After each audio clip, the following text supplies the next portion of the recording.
Very good evening. I hope सारे बहुत शानदार होंगे और प्रिपरेशन और भी शानदार तरीके से चल रही होगी आपकी। Regional rural bank clerk mains के इस सेशन को आगे बढ़ाते हुए मैं आज लेके आया हूँ जो प्रीवियस 4-5 सालों में लगातार पूछा गया है, वो है सिलॉक्स। ऑल्दो बड़ा सिंपल टॉपिक है और मैं हमेशा जब सिलॉक्स पढ़ाता हूँ बच्चों को तो मुझे ये लगता है कि अगर आपके सामने सिलॉक्स का क्वेश्चन आ जाए, यूँ मान लेना गिफ्ट आ गया है और इसको दोनों हाथों से ग्रैब कर लेना है।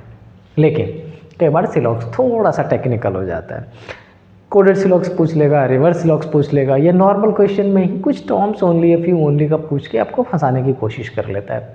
अगर आपका बेसिक अच्छे से कंप्लीट है तो फिर आप बड़े शानदार तरीके से सॉल्व कर सकते हो। लेकिन अगर आपका बेसिक बहुत अच्छे से कंप्लीट नहीं है तो आपको कुछ चीज़ें समझने की ज़रूरत है और वही समझाने की कोशिश मैं आज आपको करूँगा। आज मैं 5 ही क्वेश्चन सॉल्व कराने वाला हूँ, ज़्यादा नहीं, लेकिन इन 5 क्वेश्चन में मैं सिलॉक्स की वो हालत कर दूँगा कि आप चाहो तो पढ़ाने की कंडीशन में आ जाओगे। राइट। इस बहुत अच्छे सेशन को शुरू करने से पहले मैं चाहता हूँ कि अगर आप पुराने हैं तो वीडियो को लाइक कर दें और अगर आप नए हैं तो एक बार सब्सक्राइब के बटन पे छोटा सा क्लिक बहुत हेल्पफुल होता है। चलिए शुरू करते हैं। सबसे पहला क्वेश्चन देखो, मैंने इसमें एक वर्ड यूज़ किया है जिसको क्या बोलते हैं, ओनली अ फ्यू। और आपको पता है only a few, some and some not दोनों। डायग्राम कैसा बनाएंगे, ओनली अ फ्यू रिवर्स और ओशियन, मतलब कुछ रिवर्स ओशियन है और आउट ऑफ इस कुछ रिवर में से पार्ट ऐसा है। मतलब सिंपल ओनली अ फ्यू का क्या मतलब होता है, सम एंड सम नॉट, बोथ तो कर दिया दोनों का दोनों। सम ओशियन इज पाउंड, कुछ ओशियन पॉन्ड है। नो पॉन्ड इन सी, किसी भी पॉन्ड का सी से कोई रिलेशन नहीं है। And all sea is lake. क्या आपका डायग्राम ऐसा है? फटाफट देखो, चेक करो। अगर आपका डायग्राम ऐसा है तो आप बहुत हद तक सही ट्रैक पर है। क्या पूछा, all river being ocean. Possibility अपन बाद में देख लेंगे, ये आप कर लोगे, मुझे पता है बहुत मुश्किल नहीं है। All river are being ocean. अच्छा, रिवर ये रहा, ओशन ये रहा। अब रिवर का कुछ पार्ट सम पॉजिटिव दिख रहा है लेकिन कुछ पार्ट नेगेटिव भी दिख रहा है। अब क्या करें? अच्छा देखते हो, ये जो दिमाग लगाता है ना स्टेटमेंट फॉर्मेशन में, ये बड़ी मतलब बहुत बड़ी चीज़ होती है। ऊपर बोल दिया सम और सम नॉट, डायरेक्टली नहीं बोला, इनडायरेक्टली, और पूछ लिया ऑल का। भैया जब तुमने थोड़ा सा रिलेशन नेगेटिव दे दिया, पॉजिटिव कैसे पॉसिबल है? तो हम इसको क्या करेंगे। दूसरा, सम लेक्स आर ओशन, पॉसिबिलिटी बाद में देखेंगे। अच्छा, लेक ये रहा, ओशन ये रहा। ये जो S है इसका नेगेटिव रिलेशन इस P के साथ है, इसका इसके साथ क्या रिलेशन कुछ नहीं पता। इन द सेम वे इसका इसके साथ रिलेशन क्या, कुछ नहीं पता। और मैं आपको बता चुका हूँ, if two variables are apart from each other they are not overlapping each other. इसका मतलब आपके पास उसके बारे में प्रॉपर इन्फॉर्मेशन नहीं है, और अगर प्रॉपर इन्फॉर्मेशन नहीं है तो आंसर सी एंड डी और plus possibility 100% correct. Conclusion 3, some pond is lake. Pond कहाँ है? ये रहा। लेक कहाँ रहा? ये रहा। इसका डायरेक्ट इन्फॉर्मेशन अपने को पता ही नहीं है, हम इसके बारे में बता ही नहीं सकते, एलिमिनेट कर देते हैं। So only conclusion two follows option number C. And I hope आपके भी आंसर यही होंगे, बस ये ध्यान से देखने की ज़रूरत है। फटाफट दूसरे क्वेश्चन पे चलते हैं। Only a few boys girl. Question मैं ज़रूर सॉल्व करूँगा बट मैं चाहता हूँ कि आप मेरे से तेज़ रफ्तार में मेरे से जल्दी सॉल्व करो फटाफट। Only a few river is ocean, कुछ रिवर ओशन है और इसी में से कुछ का मान लेते हैं नहीं है। सम ओशन इज है, सेम ही क्वेश्चन है क्या? हाँ, क्वेश्चन उसी क्वेश्चन को सॉल्व कर रहा हूँ क्या मैं दोबारा। क्वेश्चन नंबर 2 ये रहा ना, क्या है? Only a few boys is girl. देखो वैसे तो पॉसिबल नहीं है लेकिन क्वेश्चन में बोल रहा है तो मान लेते हैं। Only a few boys are girls, some girls are man. ओ हो, कुछ गर्ल्स मैन है। Only a few man is women, कुछ मैन वुमेन है और कुछ मैन वुमेन नहीं है। And no women is kid, इस वुमेन का किड से कोई रिलेशन नहीं है। डन। क्या हो गया? बॉयज़ का गर्ल्स से, गर्ल्स का मैन से, मैन का वुमेन से, वुमेन का किड से, सब आपको दिख रहा है। कुछ पॉजिटिव है, कुछ पॉजिटिव नेगेटिव दोनों है और कुछ टोटली नेगेटिव है। चेकआउट करते हैं कंक्लूजन कह रहा है some girls is not boy. Possibility बाद में देखेंगे। हमारे पास गर्ल्स कहाँ है? ये। बॉय कहाँ है? ये। गर्ल्स का बॉय। सुनो एक चीज़ ध्यान देखो, बच्चे बहुत ज़्यादा कन्फ्यूजन में रहते हैं। बॉयज़ की तरफ से पॉजिटिव भी तो गर्ल की तरफ से पॉजिटिव है, बॉयज़ की तरफ से थोड़ा सा नेगेटिव है, लेकिन हमें गर्ल्स की तरफ से नेगेटिव की इन्फॉर्मेशन नहीं है। मैं आपको बता चुका हूँ, जब सम ए आर नॉट भी लिखा है इसका बिल्कुल मतलब नहीं है कि some B are not A भी होगा। Some B are not A होने के पॉसिबल चांसेस होते हैं, 100% श्योरिटी नहीं है। तो यहाँ पर पॉसिबिलिटी पूछा तो लो कर देता हूँ करेक्ट में। जी की तरफ से बी के लिए पॉजिटिव पता है, नेगेटिव की इन्फॉर्मेशन नहीं है, और जो इन्फॉर्मेशन नहीं होती वहाँ पर अपन कैन नॉट बी डिटरमाइन करते हैं, पॉसिबिलिटी में 100% करेक्ट कर देते हैं। Next, some women is not man, कुछ वुमेन मैन नहीं है। देखो इन्फॉर्मेशन उल्टी दी गई है, इन्फॉर्मेशन दी गई है some man is not women, और पूछ रहा है some women is not man, जमाना ही अलग है। सोच लें क्या? नहीं सोचेंगे। Some kids being girl is possibility, कह रहा है किसी गर्ल के, किड के गर्ल होने के चांस। अब सुनो, किड का नेगेटिव रिलेशन वुमेन के साथ, किसके साथ? वुमेन के साथ। किड का इसके साथ क्या रिलेशन हमें क्या पता। और मैंने आपको क्या बोला कि अगर आपको नहीं पता हो तो आप क्या करेंगे, सी एंड डी, और सी एंड डी के साथ पॉसिबिलिटी जोड़ोगे, क्या कर दोगे, करेक्ट। तो conclusion first and third given है क्या? First and third, option number D. And I hope आप ये दोनों समझ चुके होंगे, बहुत मुश्किल नहीं है। बट थर्ड क्वेश्चन भी ओनली अ फ्यू का ही है, इसको आप सॉल्व कर लेना, स्क्रीनशॉट ले लो, मैं वैसे ही साइड में खड़ा हूँ आपके लिए, आप इसको देख लीजिए, स्क्रीनशॉट लीजिए, और अगर सॉल्व हो जाए सही से भेजिएगा कमेंट में। नेक्स्ट, दिस इज समथिंग जो मैं आपको बताना चाहता हूँ। देखो इसमें जब आप इस पार्ट को देखेंगे तो आपको लगेगा ये तो कॉमन एलिमिनेटर है, जिसको चाइनीज कोडिंग बोलते हैं, सब्स्टिट्यूशनल कोडिंग। लेकिन उसी कोडिंग के बेस पर इन्होंने यहाँ पर सिलॉग्स का प्रेजेंटेशन कर दिया। क्या है ये? सिलॉग्स को समझना इतना मुश्किल नहीं है, लेकिन कई बार टिपिकल बना देता है जब क्वेश्चन में डिफरेंट पैरामीटर पर क्वेश्चन पूछना शुरू कर देता है। और आज की वीडियो में मैं आपको यही समझाना चाहता हूँ अभी से आगे कि मेंस इज समथिंग जहाँ पर दिमाग बढ़िया चलना चाहिए, तेज थोड़ा ना भी चले तो ठीक है।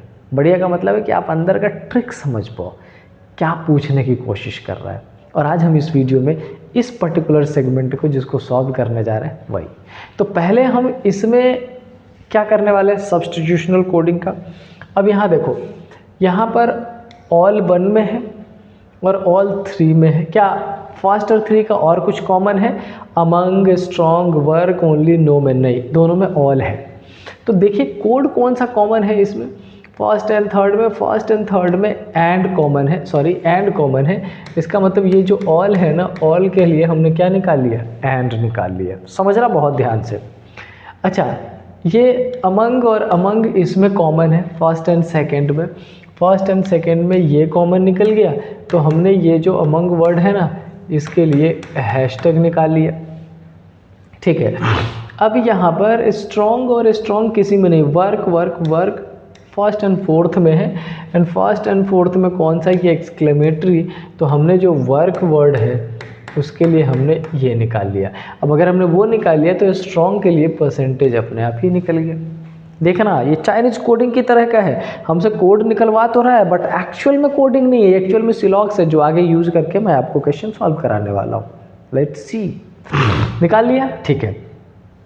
अच्छा, अब यहाँ पर बचा फ्यू आर, यहाँ से फ्यू और फ्यू कॉमन कर देते हैं सेकेंड एंड फोर्थ में। सेकेंड एंड फोर्थ में देख लेते हैं कौन सा कॉमन है, इक्वल टू कॉमन है। इसका मतलब ये जो फ्यू है ना, फ्यू के लिए क्या निकल गया, इक्वल टू निकल गया। अच्छा, अब मेन और मेन, सेकेंड और थर्ड। सेकेंड और थर्ड में कौन सा कॉमन है, एट द रेट। इसका मतलब ये जो मेन है ना, इसके लिए क्या निकल गया, सॉरी इसके लिए एट द रेट निकल गया। डन। अब बचा आर, तो आर के लिए कौन सा, ये वाला साइन, ये वाला साइन किसके लिए हो गया, आर के लिए होगा। समझ आ रही बात? कॉमन एलिमिनेटर फाइंड कर लोगे, कुछ नहीं, लेकिन इसका यूज सिलॉग्स के फॉर्म में करेंगे, कैसा वो देखना। अब इसमें बचा no and no, third and fourth में। थर्ड एंड फोर्थ में डॉलर कॉमन है, इसका मतलब ये डॉलर इक्वल टू क्या हो गया, नो हो गया। और इसमें बचा मोर, मोर के लिए क्या बच गया, प्लस। और इसमें बचा ओनली, ओनली के लिए क्या बच गया, माइनस। इस ओनली के लिए बच गया minus. Chinese coding done, click yes. अब देखो और समझो इसका यूज कैसे होगा। यहाँ पर एक स्टेटमेंट गिवन है, ये ध्यान से देखिए, माइनस प्लस ये साइन और एक्सक्लेमेटरी। माइनस का मतलब हमने क्या निकाला है, माइनस का मतलब मैंने अभी यहाँ पे लिखा है ओनली। इसका मतलब ये अगर अपन डिकोड करें तो हम यहाँ पर लिख रहे हैं ओनली। प्लस का मतलब हमने क्या निकाला है, प्लस प्लस प्लस का मतलब है मोर, ओनली मोर। बहुत ध्यान से देखना, बहुत शानदार क्वेश्चन लेके आया हूँ मैं। क्या निकाला है, ओनली मोर। और ये जो साइन है इसका मतलब हमने क्या निकाला है क्या, हमने यहाँ टिक कर रखा है, ये है आर, ओनली मोर आर। और उसके बाद ये एक्सक्लेमेटरी का हमने निकाला है वर्क, ये वर्क। अब ये जाके हमारा बन गया statement, only more are work. तो हमने क्या किया, पहले इस सब्स्टिट्यूशनल कोडिंग के पोजीशन पर हमने ऑल का क्या होगा, सम का क्या होगा, सम नॉट का क्या होगा, ओनली का क्या होगा, वो फाइंड कर लिया। और अब उसी कोड का यूज़ करते हुए इन्होंने यहाँ पर क्या कर दिया, क्वेश्चन का फॉर्मेशन। तो हमने अब पहले स्टेटमेंट को डिकोड करके यहाँ पे लिख लिया। अब देखते हैं सेकंड स्टेटमेंट। सेकंड में इक्वल प्लस, इक्वल का हमने क्या निकाला है, फ्यू। इक्वल का हमने निकाला है सेकंड स्टेटमेंट का फ्यू। प्लस का बच्चे क्या होता है, प्लस का है मोर, फ्यू मोर। फिर ये इस वाले साइन का हमने निकाला है आर, फ्यू मोर आर। और अगेन ये वाला है, और इसके लिए क्या हमने निकाला है, फ्यू एट द रेट का हमने निकाला है मेन। सेकेंड स्टेटमेंट हमने निकाल दिया फ्यू मोर आर मेन। बहुत जानदार क्वेश्चन है, मैंने देखा मज़ा ही आ गया एकदम। अब तो इसका निकालते हैं, ये एंड का क्या मतलब है, एंड का मतलब हमने निकाला है क्या, सबसे पहले यस, एंड का मतलब ये तो लिख रखा है ऑल, इसका मतलब हो गया ऑल। तो ये थर्ड स्टेटमेंट हमने निकाला ऑल। उसके बाद है एट द रेट का मतलब हमने इधर कहीं लिख रखा है मेन, ये हो गया ऑल मेन। उसके बाद ये वाला साइन का मतलब है आर, ऑल मेन आर। और परसेंटेज का मतलब निकाला नहीं क्या हमने, परसेंटेज ये तो दे रखा है, इसका मतलब है strong, all men are strong. अब देखो पहला प्रोसेस मैंने क्या किया, पहला प्रोसेस मैंने किया इसको सब्स्टिट्यूशनल कोडिंग के पैटर्न को मैंने उसके कोड एलिमिनेट कर लिए। उस कोड को यूज़ करके यहाँ पर इन्होंने सिलॉक्स का जो स्टेटमेंट दे रखा वो हमने स्टेटमेंट निकाल लिया। अब इस स्टेटमेंट का यूज़ करके हम क्या करने वाले हैं, वेन डायग्राम बनाएंगे। तो ये आपके लिए बहुत सिंपल हो जाएगा वेन डायग्राम फ्रेम करना। क्या लिखा, only more are work. Only more are work का मतलब हो जाता है ऑल वर्क आर मोर। तो सारा ही वर्क किसके अंदर है, मोर के अंदर है। दूसरा फ्यू मोर आर मेन, ये मोर है, और ये फ्यू मोर आर क्या हो जाएगा, मेन। और तीसरा क्या है, ऑल मेन आर स्ट्रॉन्ग, सारा ही मेन क्या है, स्ट्रॉन्ग। ये हमने फाइनली कितने प्रोसेस किए, 3। पहले इस चाइनीज कोडिंग का, सब्स्टिट्यूशनल कोडिंग का यूज़ करके किस वर्ड के लिए क्या कोड है वो निकाला। उस वर्ड का वहाँ पर देखा कैसा यूटिलाइजेशन है स्टेटमेंट बनाने के लिए, वो किया। अब थर्ड वर्ड करेंगे यूज यहाँ से, जब हम कंक्लूजन चेक करेंगे, which conclusion is correct and which conclusion does not correct. तो क्या समझ आया, मतलब ये कि क्वेश्चन वही है सिलॉक्स का, पूछने का जो पैटर्न है, जो तरीका है, वो बहुत शानदार है। और आई होप आपको ये समझना चाहिए। डॉलर का क्या मतलब है, डॉलर का मतलब क्या है, नो। डॉलर का मतलब है नो, तो हमने यहाँ पे लिखा नो, मतलब हमसे बोल रहा है नो। एक्सक्लेमेटरी का क्या मतलब है, एक्सक्लेमेटरी का मतलब है वर्क, हमसे कह रहा है नो वर्क। इसका मतलब क्या है, इसका मतलब है आर, नो वर्क आर। और परसेंटेज का क्या मतलब है, स्ट्रॉन्ग। कंक्लूजन नंबर फर्स्ट है, नो वर्क आर स्ट्रॉन्ग। हमें चेक करना पड़ेगा कि कोई भी वर्क स्ट्रॉन्ग नहीं है। अच्छा मुझे एक बात बताओ, जब मैंने ओनली के लिए इस वर्क को इस मोर के अंदर पुट किया, इसका मतलब इस वर्क का बाकी सबसे ही नेगेटिव रिलेशन है।